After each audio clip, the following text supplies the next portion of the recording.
नमस्ते साथियों, स्वागत है आप सभी का। बहुत ही लंबे समय के बाद हमने फिर से सोचा कि एक वीडियो बनाया जाए जो नोबेल पुरस्कार से सम्मानित भारतीय व्यक्तियों के बारे में बताता हो।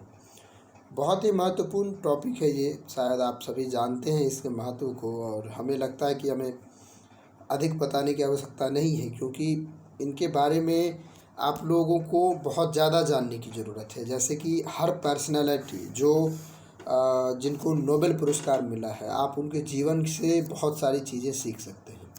तो आप एक काम भी कर सकते हैं कि अगर आपको बहुत ज़्यादा इंटरेस्ट है अपने आप को सुधारने में, तो आप एक काम करेंगे कि जिस जिस व्यक्ति को नोबेल पुरस्कार मिला है उस व्यक्ति की जीवनी आप ढूंढ ढूंढ के, जहाँ भी मिले आपको, यूट्यूब से मिले या जहाँ भी मिले, आप एक बार सुनिएगा या कोई किताब मिले तो उसे पढ़ना है। क्या होता है ना कि किसी व्यक्ति अपने ज़िंदगी की ऊंचाइयों पर पहुंचा है और आपको भी पहुंचना है, तो कहीं ना कहीं उसके रास्ते मदद करते हैं कि हमें पहुंचाया जाए। तो ऐसा है, ऐसा देखा गया है, और हम दूसरों से बहुत जल्दी सीख जाते हैं।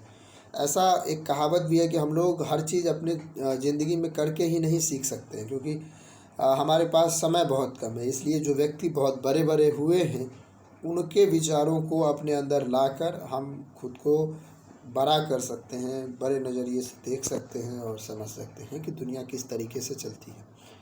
तो एक छोटा सा सजेशन है जो शायद आप लोगों के लिए ज़्यादा बेहतरीन होगा। फ़िलहाल मैं आगे बढ़ता हूँ और समझाने का प्रयास करता हूँ। नोबेल पुरस्कार से सम्मानित भारतीय, मैं यहाँ पे बताना चाहता हूँ कि ये चीज़ें जो है ना, ये रटने वाली चीज़ें हैं। मैं साफ़ करना चाहता हूँ यहाँ पर आपको क्या समझाया जा सकता है, यहाँ पर समझाया नहीं जा सकता है। फ़िलहाल आप इसे रटिए। रटने के बाद आप एक काम कीजिएगा कि सभी व्यक्तियों के बारे में, आप उनके जीवनियों के बारे में उनको गूगल पे सर्च कीजिएगा। उनका एक विकिपीडिया आएगा, उनके बारे में आप डिटेल्ड पढ़िएगा, उनकी जीवनी के बारे में पढ़िएगा। बहुत सारी चीज़ें आपको सीखने को मिलेगा जो आपके अपने आप को बदलने के लिए काफ़ी है।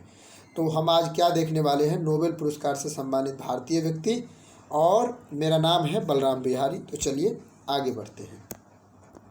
तो उम्मीद है कि आप सभी हमारे साथ बने रहेंगे और शायद चीज़ों को अच्छे से समझेंगे। तो सब कुछ मैंने बता ही दिया, तो आप लोग हमारे यूट्यूब चैनल को सब्सक्राइब कर सकते हैं। ये आपकी मर्ज़ी है, जो आपको करना हुआ कर सकते हैं। चलिए देख लेते हैं। सबसे पहला नाम देखिए, हम थोड़ा सा इतिहास के बारे में जानते हैं। जो नोबेल की जो शुरुआत हुई थी नोबेल पुरस्कार की, वो एक वैज्ञानिक अल्फ्रेड नोबेल के नाम से हुआ था, और उसी वैज्ञानिक के याद में और उन्हीं का मत था कि हमारे नाम पर पुरस्कार दिया जाए, जो व्यक्ति विश्व को एक नया रूप देने में अपना योगदान देते हैं।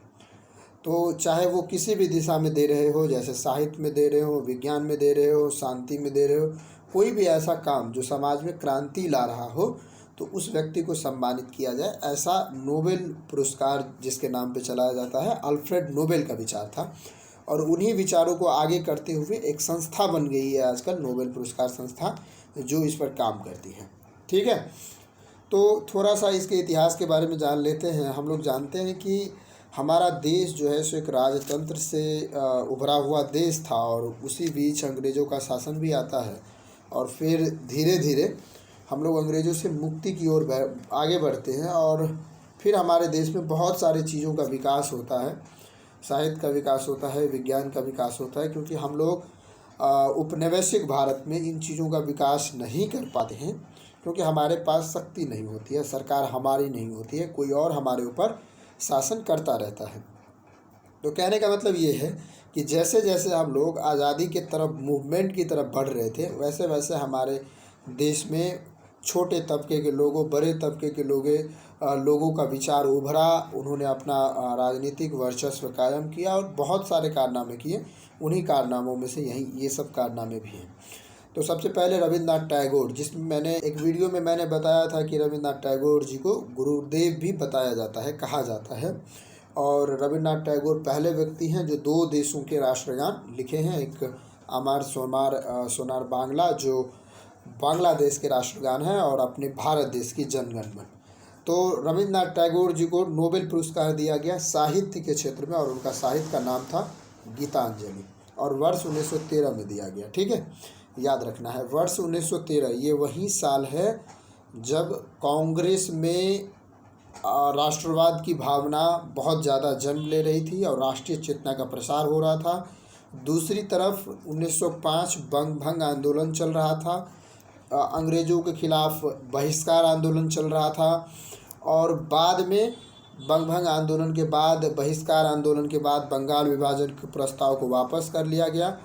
और 1913 की कोई विशेष घटनाएं नहीं हैं, लेकिन आगे चलकर बहुत सारे बातें होती हैं हमारे भारतीय राष्ट्रीय इतिहास में, जो भारतीय राष्ट्रीय आज़ादी को एक नया स्वरूप देता है। तो रविन्द्रनाथ टैगोर जी, जैसे आप लोग जानते होंगे कि शांति निकेतन के जो स्थापना किए हैं और रविन्द्रनाथ टैगोर जी ने ही स्थापना की है, जिसमें कला, साहित्य वगैरह इन सभी चीज़ों पर जोर दिया गया था। चलिए अगला नाम देखते हैं, चंद्रशेखर वेंकट रमन। ये भौतिक विज्ञान में रमन प्रभाव का खोज किए थे, जिसके लिए इन्हें नोबेल पुरस्कार दिया गया वर्ष 1930 में। ध्यान रखना है कि ये दोनों हम लोग कब पा रहे हैं, जब हम लोग औपनिवेशिक भारत अंग्रेज़ों के अंदर जी रहे हैं, यानी उसके गुलाम हैं।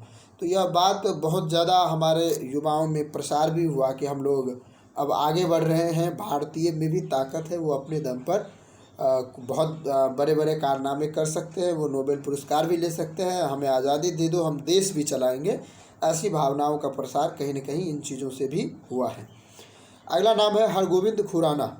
हरगोविंद खुराना जी को चिकित्सा विज्ञान में आनुवांशिक कोड तथा प्रोटीन संश्लेषण, शायद आप लोग जीव विज्ञान में इसको पढ़ेंगे, आनुवांशिकी में। और हरगोविंद खुराना बहुत महत्वपूर्ण व्यक्ति रहे हैं अपने बायोलॉजी में और चिकित्सा विज्ञान में, और इनको वर्ष 1968 में नोबेल पुरस्कार दिया गया था। इसके बाद मदर टेरेसा, इसको तो सब जानते होंगे, इसे शांति के लिए दिया गया है।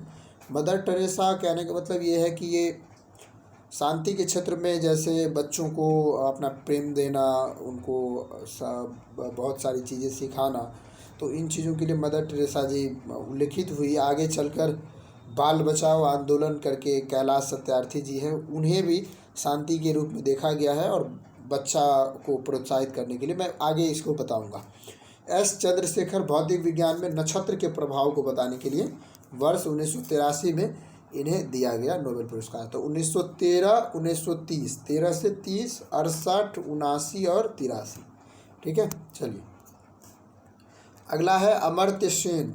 कोई व्यक्ति अर्थशास्त्र पढ़ेगा, कोई भी अर्थशास्त्र की किताब पढ़ेगा, 10वीं की, 11वीं की, 12वीं की, या कोई भी किताब पढ़ेगा, तो उसमें अमर्त्य सेन के योगदानों के बारे में तो हमें लगता है कि ज़रूर पढ़ेगा। अमर्त्य सेन का मित्र था पाकिस्तान का एक, महबूब उल हक नाम था उसका, तो उन्होंने पाकिस्तान के लिए काम किया और अमर्त्य सेन जी ने भारत के लिए काम किया। अर्थशास्त्र में इनका बहुत बड़ा योगदान है और इसे जो है सो नोबेल पुरस्कार दिया गया वर्ष 1998 में अमर्त्य सेन जी को। ठीक है, याद रखना है, अमर्त्य सेन भारतीय व्यक्ति हैं। वीएस नायपॉल, जिसे साहित्य के लिए नोबेल पुरस्कार दिया गया वर्ष 2001 में। वेंकट रमन रामाकृष्णन, याद होगा आप लोगों को इनके बारे में कि बहुत ही प्रसिद्ध व्यक्ति रहे हैं। और राइबोसोम की संरचना, जिसे हम लोग राइबोसोम के बारे में आप लोग जानते हैं कि मतलब हम लोग कहते हैं उसे कि ऊर्जा का एक केंद्र के रूप में राइबोसोम को देखते हैं, प्रोटीन संश्लेषण के रूप में देखते हैं। तो राइबोसोम की संरचना के बारे में वेंकट रमन रामाकृष्णन जी ने बताया था, रामकृष्णन जी ने। तो रसायन विज्ञान के लिए उन्हें दिया गया था, वर्ष 2009 में दिया गया था। ठीक है, तो याद रखना है। इन व्यक्ति का तो आप इंटरव्यू भी देख सकते हैं, वेंकट रमन रामाकृष्णन का, और इनके बहुत सारे यूट्यूब चैनल पे इंटरव्यू हैं, क्योंकि उन 2009 में मिले ही हैं। तो आप हाल ही के व्यक्ति हैं, तो आपके नज़दीक के व्यक्ति, आप थोड़ा सा देखिएगा। कैलाश सत्यार्थी, हर कोई जानता है कैलाश सत्यार्थी जी को। शांति, मैंने थोड़ी देर पहले बताया था, बाल अधिकारों को प्रोत्साहन या बचपन बचाओ आंदोलन कैलाश सत्यार्थी जी के नाम पर चला था। बहुत ही प्रसिद्ध व्यक्ति रहे भारतीय अभी वर्तमान में कुछ सालों में, क्योंकि इनके विचार काफ़ी ज़्यादा पॉपुलर हुए और वर्ष 2014 में इन्हें नोबेल पुरस्कार भी दिया गया। तो आप इनका इंटरव्यू तो बहुत देख सकते हैं, कई घंटों के इंटरव्यू है। देखिए, इंटरव्यू देखने से मतलब ये है कि हमें दूसरों के जीवन में क्या चल रहा है, एक बड़े व्यक्ति जो विश्व स्तर पर अपना नाम कमा रहे हैं, उनके बारे में जानने का मौका मिलता है। तो मेरा बहुत जोर है इस चीज़ पर कि आप दूसरों के बारे में थोड़ा सा समझने की कोशिश कीजिए, दूसरों के जो अच्छाई है उसे अपने आप में उतारने की कोशिश कीजिए। बहुत ज़रूरी चीज़ों में से एक है और हमें लगता है यह बहुत ही ज़्यादा आवश्यक भी है।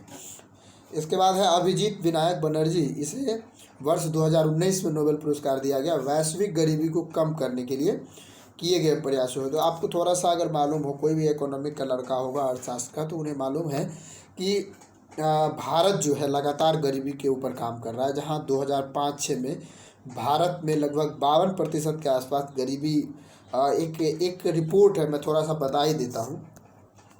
एक रिपोर्ट है बहुआयामी गरीबी रिपोर्ट, ठीक है।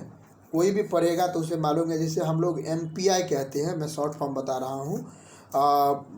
MPI कहते हैं इसको, मतलब मल्टीपल पॉवर्टी इंडेक्स, बहुआयामी गरीबी इंडेक्स कहते हैं, सूचकांक कहते हैं। इसमें बताया गया कि वर्ष 2005-06 में भारत में जो है जो गरीबी की बहुआयामी सूचकांक है उसमें 52% आबादी आती है, जबकि अभी घटकर ये 26% हो गई। ऐसा नहीं है कि इसमें एक ही सरकार काम कर रही है, इसमें बहुत सारे सरकारों ने, सबसे ज़्यादा योगदान मनमोहन सिंह जी की रही है। फिर इसके बाद अभी इसके अच्छा प्रयास अभी की सरकार में भी बहुत अच्छा किया गया है गरीबी को कम करने के लिए। और इसके बहुत सारे फैक्टर है, कभी इकोनॉमिक पर बात करेंगे तो मैं बताऊंगा MPI के बारे में, बहुत ही अच्छा सेगमेंट है, तो याद रखना है सभी के बारे में। देखिए, अब कुछ नाम ऐसे भी हैं जिन्हें 2 बार नोबेल पुरस्कार दिए गए, और अक्सर यहाँ से क्वेश्चंस पूछ लेते हैं लोग, तो जान लेना थोड़ा सा अनिवार्य है कि कौन कौन से व्यक्ति हैं जिन्हें 2 बार नोबेल पुरस्कार दिया गया है। मैंने तो एक ये बताया कि कौन कौन से भारतीय व्यक्ति हैं, फिर मैं अब ये बता रहा हूँ कि कौन कौन से व्यक्ति हैं जिन्हें 2 बार दिया गया है। इसमें मैडम क्यूरी पहले नंबर, लेकिन ध्यान रखना है ये भारतीय व्यक्ति नहीं है, ठीक है। हाँ, दिया अगर कोई भारतीय व्यक्ति को मिला रहता तो उसका भी नाम होता, बट नहीं दिए हैं तो नहीं है।